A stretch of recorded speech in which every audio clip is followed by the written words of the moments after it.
People think we're crazy, but both Pete and I are going to go with a 30-liter pack and each have a day pack for our around-the-world trip.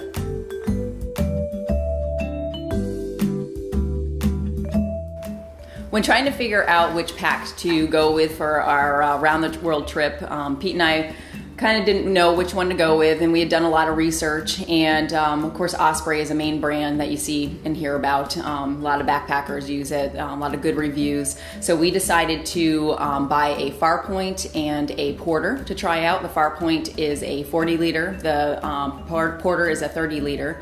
And so we went ahead and got each of those so we could then take all of our stuff that we know we're bringing on our trip and pack each and see how they were different packing each one. Once we got each pack, like I said, we basically took everything that we knew we were going to bring on the trip and we divided it between the two packs. And what we did is saw how that packed in, and then we took what was in one bag, put it in the other to see how it packed differently.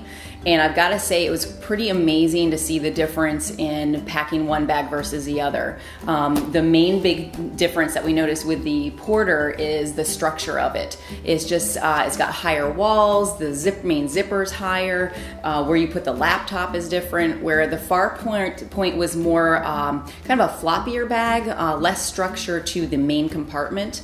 The zipper was lower. The laptop actually went into the main flap that you open when you're opening the bag.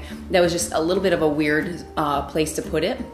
And what we found was that each bag, you could fit about the same amount of stuff. The Farpoint maybe had a little bit of wiggle room, a little bit more room, but it was just kind of weird amounts of room still left over. The other big difference between them as far as how they're made was the structure of the strapping. The Farpoint had larger straps. It rested against your hips better. Their framing was more apparent against your back versus the Porter. So we didn't quite know which one we were going to go with after we had packed everything, seeing that both of them pretty much packed the same amount. So we're like, okay, let's put them on and let's walk around town and see how we feel. So we walked around town probably a good mile or so, and we didn't say anything to each other as we were going along, waited till we got back. And surprisingly enough, both of us thought the Porter was more comfortable. The Farpoint, actually, the straps were irritating my neck. I didn't feel much difference as far as the support structure, that helping things. So we ultimately ended up going with the Porter. So that was great that we were able to go with a 30 liter because we obviously wanted to go with the smallest one we could possible for the airlines, not only just the major airlines as far as going carry-on, but hopefully we'll find majority of the budget airlines we can use this as carry-on as well. We did decide to go with a day pack as well, just to hold, camera equipment and all that stuff when we are maybe just going for an outing for the day. And we wanted something more structured versus something that was just, the flimsy fold up type, because, it's expensive equipment that we're lugging around and we wanted it to be secure.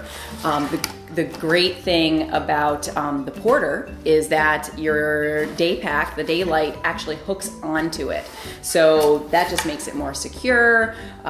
We can just add to the volume. So you figure we have 30 liters and we have 13 liters. So combined, that's a great amount of space for us to carry all of our stuff.